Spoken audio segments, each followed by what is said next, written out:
नमस्कार.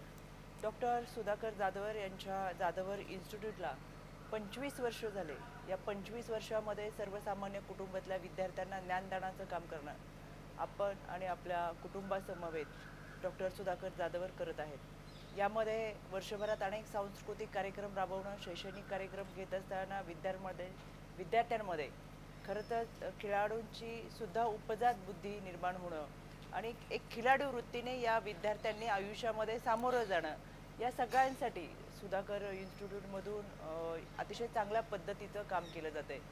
मी गेली अनेक कार्यक्रमांना जाधवर सरांच्या या शाळेमध्ये उपस्थित राहिले. अनेक ठिकाणी कार्यक्रमाच्या निमित्तानं सहभागी होत असताना एक अतिशय नियोजनबद्धता, शिस्त आणि या सगळ्या विद्यार्थ्यांमध्ये असलेली शिक्षणाची आवड पाहता खरं तर डॉक्टर सुधाकर जाधवर यांनी लावलेलं हे छोटंसं रोपटं फार मोठं झालेलं दिसतंय. राज्य महिला आयोगाच्या वतीनं आज या ठिकाणी मी उपस्थित राहत असताना मनाला समाधान वाटतं. आमच्या महिला आयोगाच्या वतीनं या मतदारसंघातील सर्व शाळा कॉलेजमधील विद्यार्थिनींना नॅपकिन बँक सुरू केलेली आहे आणि दर महिन्याला मासिक पाळीमध्ये त्यांच्या आरोग्याची काळजी घेण्यासाठी आमच्या वतीनं सॅनिटरी नॅपकिनचं वाटप करण्यात येतं. मी आणि माझ्या सहकारी प्रत्येक शाळा आणि कॉलेजमध्ये जाऊन विद्यार्थिनींना आरोग्याची माहिती देत त्यांना निश्चितपणाने आम्ही तुमच्या समवेत आहोत हे सांगण्याचा आणि एक मानसिक आधार देण्याचा प्रयत्न करत आहोत.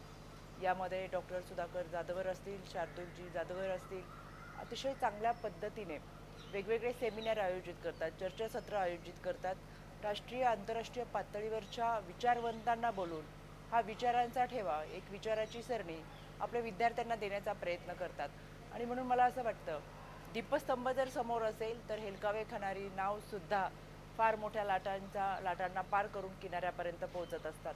आणि म्हणून डॉक्टर सुधाकर जाधवर व त्यांच्या या इन्स्टिट्यूटमध्ये घडणारे विद्यार्थी आदर्श विद्यार्थी म्हणून समाजामध्ये नावलौकिक तर कमवतीलच, पण निश्चितपणाने पाठ्यपुस्तकातली सगळे धडे शिकतील असं नाही, पण अनुभवातून येणारी धडे निश्चितपणाने शिकतात, याचा मला सार्थ अभिमान वाटतो.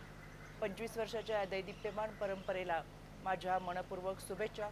डॉक्टर सुधाकरजी जाधवर व शार्दूलजी जाधवर यांच्या या योगदानालाही माझ्या मनपूर्वक शुभेच्छा.